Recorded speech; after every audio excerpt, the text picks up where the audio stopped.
अजीज तलबा, मेरा आज का लेक्चर शफीकुर रहमान की किताब हिमाकतें से अखज़ करदा शामिल निसाब हिस्से पर मबनी है।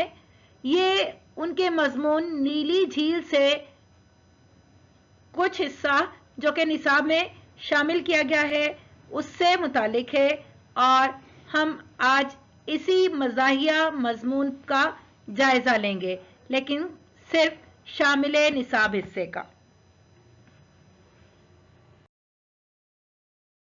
मजमून पर बात करने से पहले हम डॉक्टर शफीकुर रहमान के मुख्तसर हालात ज़िंदगी के बारे में बात करेंगे।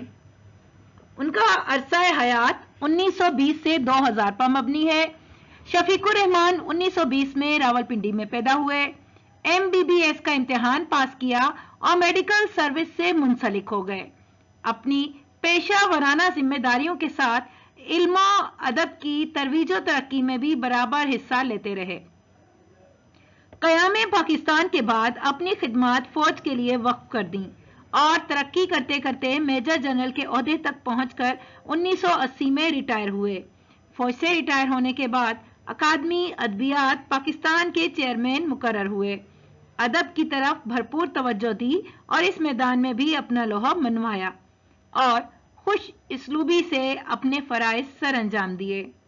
उनकी चंद अहम तसानीफ शगुफ़े, मदोजज़र, हिमाकतें, मज़ीद हिमाकतें, दरसे ज़िंदगी वगैरह।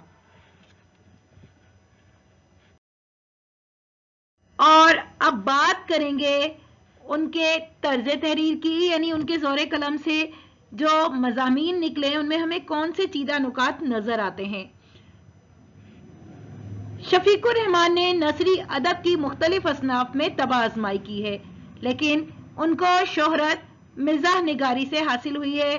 तंज़ो मिजाह का अंदाज इंतहाई हल्का फुल्का है और इसमें शगुफ्तगी का अंसर भी नुमायां नजर आता है।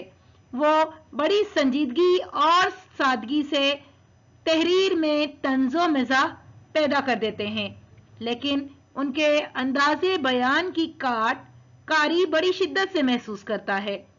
उनकी तहरीरों में माशरती रवैयों पर बड़ी जानदार तनकीद सामने आती है।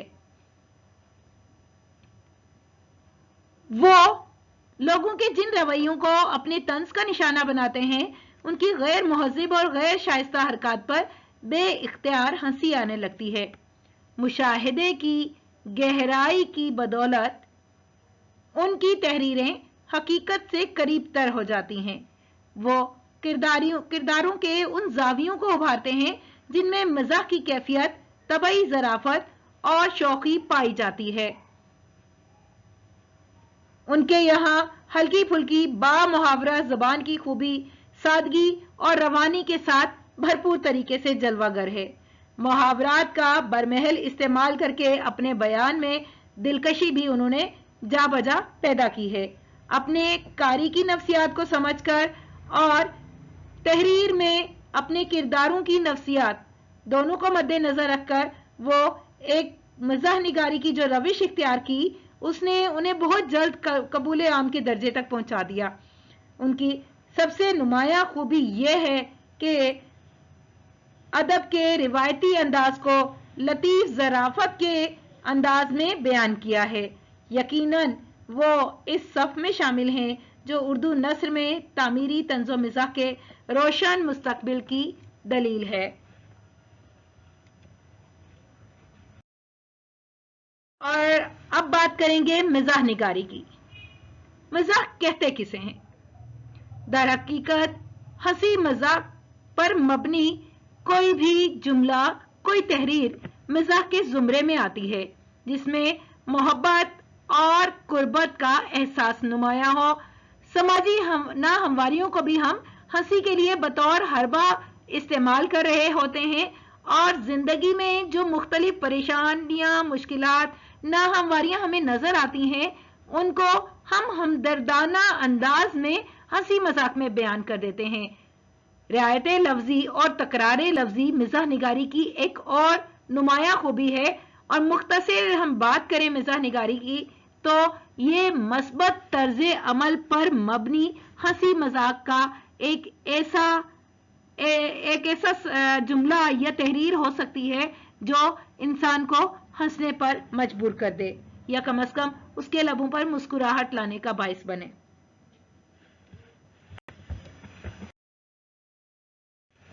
अब इस मजमून से कुछ इक्तिबास। पहला इक्तिबास है, यूं तो वो मास्टर ऑफ आर्ट्स थे, लेकिन बाद में पता चला कि वो शादीशुदा हैं और कई बच्चों के बाप हैं। बैचलर ऑफ आर्ट्स की सनत आर्ट्स के शोबे से मुतालिका है, जिसे उर्फे आम में बीए कहा जाता है। लफ्ज बैचलर के लुग़वी मायने कवारे के हैं। साहिबे मजमून ने इस जुमानी लफ्ज से मजाक पैदा किया है कि कहने को तो मास्टर साहब बैचलर थे, लेकिन असल में शादीशुदा और कई बच्चों के बाप थे। इसके बाद मजमून में एक और जुमला जो अहमियत का हामिल है कि कलम तलवार से अहम है। बज़ाहिर तो कलम और तलवार में कोई मुमासिलत नजर नहीं आती।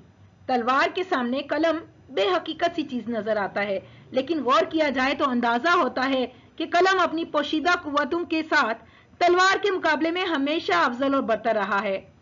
कलम ही ने किताबों को जन्म दिया है और किताबें इल्म का खजाना बनी। साइंस ने आज की दुनिया में इनकलाब बर्पा कर दिया है, लेकिन इनकलाब बर्पा करने वाले इन साइंसदानों को भी अपने तजुर्बात और मुशाहिदात महफूज करने और दूसरों के सामने पेश करने के लिए कलम ही की जरूरत पड़ती है। और तलवार को देखा जाए तो बिलाशुबा हर दौर में इसे कुव्वत की अलामत समझा जाता है। तलवार की कुव्वत हमेशा उसी वक्त सामने आई है जब तलवार चलाने वाले को किसी खास मकसद में कामयाबी दरकार हो। तलवार ने इंसान को बुनियादी तौर पर जब्र और कुव्वत के साथ दूसरे को ज़ेर करने की तरगीब दी है, जबकि कलम ने तहजीब को फरोग दिया है। तलवार के जरिए हासिल हुई हर कामयाबी आर्जी साबित हुई है और कलम के जरिए फैली हुई इल्म और हिकमत की रोशनी आज भी कायम दायम है और कल भी रहेगी।